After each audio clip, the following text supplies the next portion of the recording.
Hi, this is Angela Booth, one of your hosts from Booth Adventure Travel. And I have a couple of tips before we go out on our next safari of little things that you might not have thought of that you are definitely going to want to have along. So, this is the first handy thing that one of our safari mates last time pointed out to us. So, this little tab goes in your cell phone case and comes out the bottom. So where you would plug in, this just sticks out and it's totally flexible. You can still use the plug, no problem. Then you have this bungee that you can clip on a belt loop.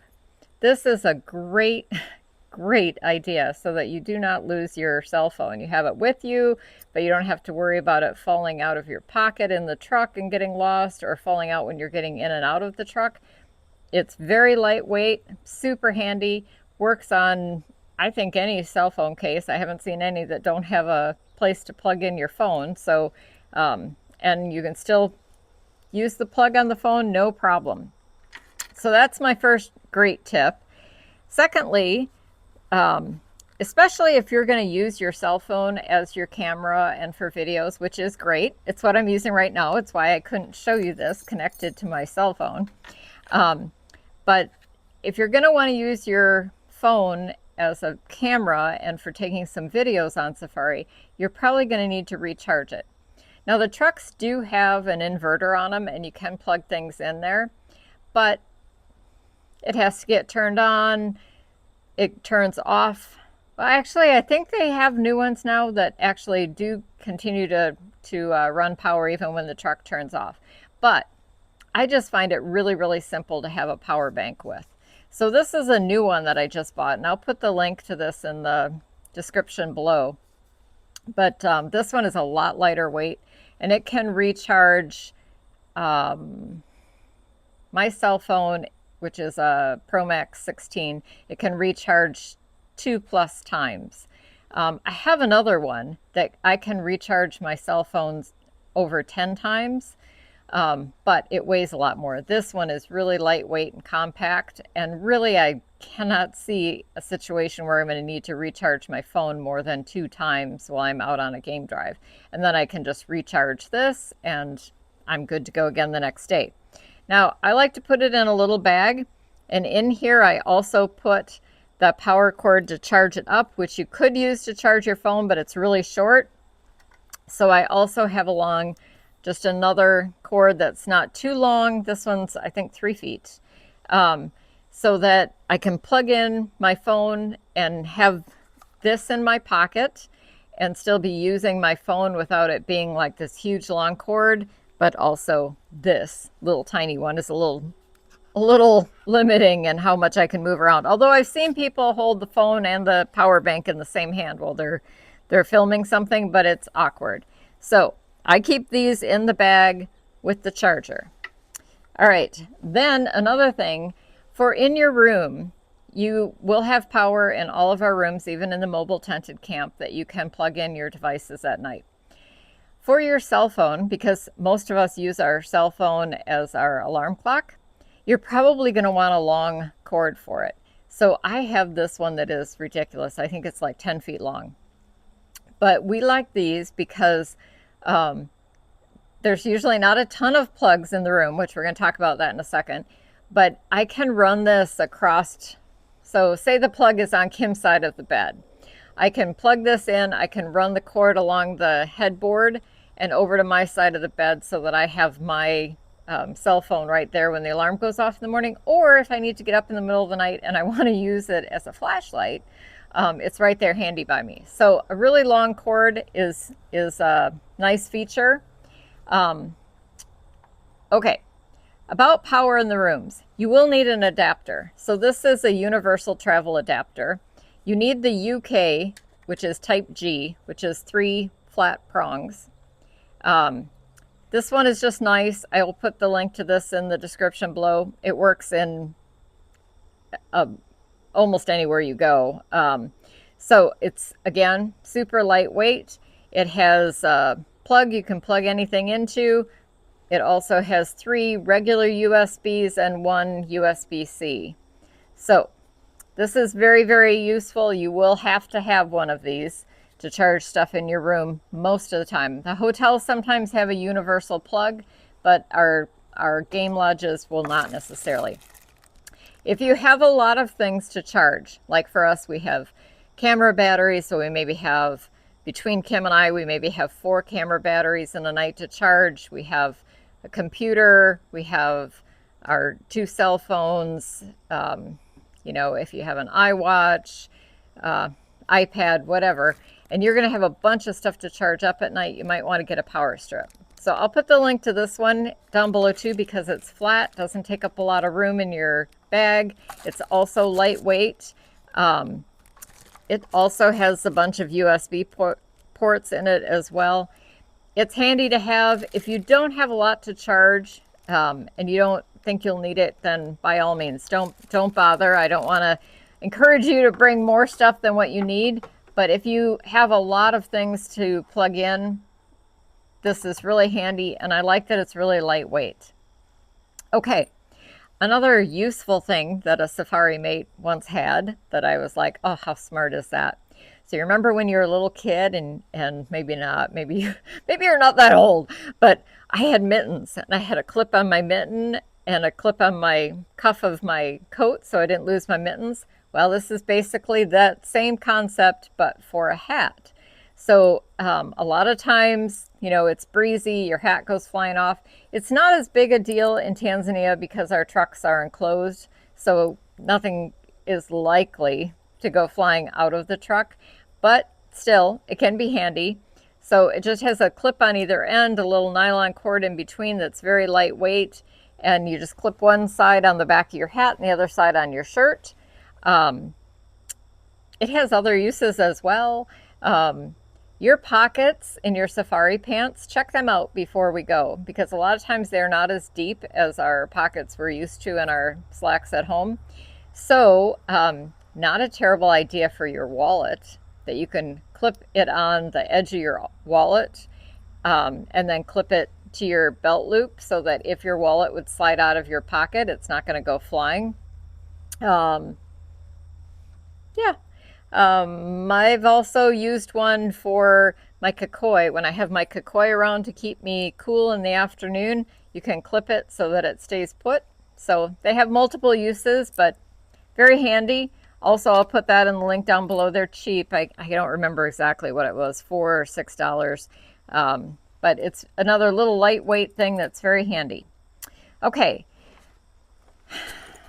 I like to have a bag on the truck. Now, depending on, because I have a ton of camera equipment. You're all going to find this out. But I don't need to have the whole big bag on the truck with me. What I do need, and what everybody should have on the truck with you, regardless of whether you're a photographer or not, you're going to want to have something to put your layers in. And you're going to want to have any drugs that you might need while we're out and about. So headache medicine, allergy medicine, Tums, Rolaids, whatever you take if you have a little bit of a rolly, upset stomach. Imodium, you might want to always have Imodium not too far away just in case. Anything that you might need medication-wise, I want to have with on the truck, at least a dose of it. You don't have to bring your whole big, like I have a whole big bag of things I bring along just in case, but I'm going to have some things in a day pack that I might need. A Benadryl in case somebody gets stung by a bee. And I've got a couple of Band-Aids in there. I also keep our Afterbite stuff in here, so I don't have it in here right now. But the Dermaleave that I use if we get bit, I put that on immediately and it will keep a welt from forming. And then I put Gold Bond with lidocaine over that to take away any sting right away, and then it won't itch afterwards either. So I like to have a little pack that I put that in. Now, you don't have to be fancy. I mean, this is nice because I also can stick my money in here, and if we go in shopping, then I can just use this. But you don't have to be all fancy with a bag. You could just have a Ziploc bag that's a quart-sized Ziploc bag that you put everything into, and then put that inside your go bag, which is going to be your bag that you're going to take on the truck. But I'm a bag fanatic, so I like this little doohickey. And it's also handy. Like I said, I can put my cash in there if I'm going in to shop somewhere too. So then you're also going to want to have something to put your layers in and all your extra things you're not using at the moment in the truck that you want to have for the day. Now for our photographers, try to not bring a big camera bag on the truck with you every day. So what I do is I use a bag like this, and this one does zip closed. I don't like that the ends aren't secured. It zips closed but does still have the ends open, but I think it will be pretty secure that stuff won't go flying around, just in case it takes a roll in the truck. But anyways, in here I'm gonna put the layers that I'm not wearing. So if we're going out in the afternoon and it's still warm, well, I'm not going to be wearing anything but my t-shirt or sleeveless shirt, but I'm going to put my overshirt in there. I'm going to put a sweater in there, and I'm going to always have my raincoat with me because you just never know. Rain bursts can show up anytime, anywhere. So I always have the raincoat with. It's kind of my protection to keep us from getting rained on. But I'll put the layers in there first, and then I'll put my extra camera on top of it. So I take 2 cameras, but you could have an extra lens that sits on top of it or whatever. So now you've got layers in there on the bottom that are going to keep it a little protected, or you can take some padding out of your camera case to put in the bottom of it to have a little padding there. So I have then my extra camera gear in here, either extra lens, extra camera, or both, and then extra batteries, extra cards, lens cloth. You know, anything that you might need during the game drive, I put in the go bag. I don't have to take the whole big heavy backpack or camera case that I'm going to take on the airplane with me. You know, that is largely to bring everything at once and also to keep it more padded and protected during the flights. I'm going to keep my main camera with my biggest lens on it on my lap all the time while we're driving. So therefore, I can just put all the extras in a little go bag that can fit between the seats, between the seat in front of me and the wall of the truck, between my feet on the floor. You know, it can stick in anywhere, and we still have lots of room to move around. If everybody on the truck brings a big old tote bag and a big backpack and a big camera case, like our camera cases are pretty good size, I'm just saying. And if everybody brought those on the truck every day and then had them all open and spread out, we won't be able to move around in the main part of the truck when we're at a sighting. And it's really nice to be able to share space. That's one of the great things about going on a safari together with like-minded people, is that we share space well. So if there's a really good sighting on one side of the truck or the other, we can all move over to that side, and somebody can be shooting through the window, maybe down low, and somebody's up above them with their lens higher in the window, or standing up looking out the top. We don't have to miss something because it's not on our side of the truck, or from front to back. That happens sometimes at Arusha National Park. We'll see colobus monkeys, but you really need to get to the front of the truck or the back of the truck to be able to see well. So, you know, we can cram as many people as we can shoulder to shoulder in there to be able to see. And then one other thing while I'm on that subject is, you know, there are times that then you'll get your great shot that like, oh, that was a really good shot. And then look around. If somebody else is not able to get a shot from where they're at, maybe step aside and ask them if they'd like to take your spot for a minute so that they can get a good shot of it as well. So just sharing the love there. But if we all have really large amounts of extras with us on the truck, we can still do it. We can still scooch things around and we can make it work, and we will. But because I want you to be comfortable with what you have with you at all times. But it is a little bit more difficult, and it can take up precious seconds when you're trying to get a really good sighting. So a go bag is a really nice thing. I've had other ones other years, and I should have brought out some other samples that completely zip closed in the top. One that I really like, and I will see if I can find the link to it and put it in the links below. It had a compartment on the bottom where it completely zipped closed on the top, so it was secure and you're not going to lose stuff. But on the bottom, it had another compartment that opened, and you could put your extra layers in there. So then they weren't taking up space in the main bag that you got to dig through to find what you need, but also it added a layer of padding to the bottom of your bag for all the other goodies that you had in there. So, and this also has a spot to stick a water bottle in, which is nice, and so did that other bag. Just nice because sometimes you're taking a water bottle back and forth from the truck with you. Um, yeah, but just, maybe a backpack is what you're more comfortable with, and that's great too. It's whatever you want. Um, just try to figure out what's going to be the easiest and work the best for you as I mumble along. I'm so real life on these. Like, this is just me. And so I hope that works for all of you. Um, One more thing I wanted to say about the water bottle thing, because that's always a common question of the water. So, and it's so important. It is so important that you drink a lot of water while you're there, more than you ever would at home. And that's even if you don't like water. I am not a fan of water. I drink water to stay healthy. I don't drink water because I enjoy it for the most part. But when you're over there, you need to drink a lot of water. The temperatures will be very comfortable, but it's warmer than you think it is. Also, being on an anti-malarial drug can dry out your system a little bit more. You need to drink more to stay well hydrated. If you are having wine or beer or any other spirits in the evening, you need to also drink water. If you're having caffeine, if you're drinking coffee or you're drinking Coke or whatever, you also need to drink water because caffeine actually robs your body of some hydration. So it's counterintuitive. You think you're having a Coke and it's refreshing and you're rehydrating, but you're not rehydrating. It's refreshing, enjoy it, but also drink the water. So at the camps we're staying at, they will have like a large water cooler, like an, office water cooler. That is purified, safe water in there that you are 100% safe to use that water to brush your teeth. We don't use tap water for anything but washing. So you brush your teeth with the filtered water, drinking that filtered water. Ice cubes are made in camp with that filtered water. So if we have ice available, which we won't always, but if there is ice available, it's safe to use. In the kitchen, all of the food is washed and prepared with filtered water. So there's no worries there at all.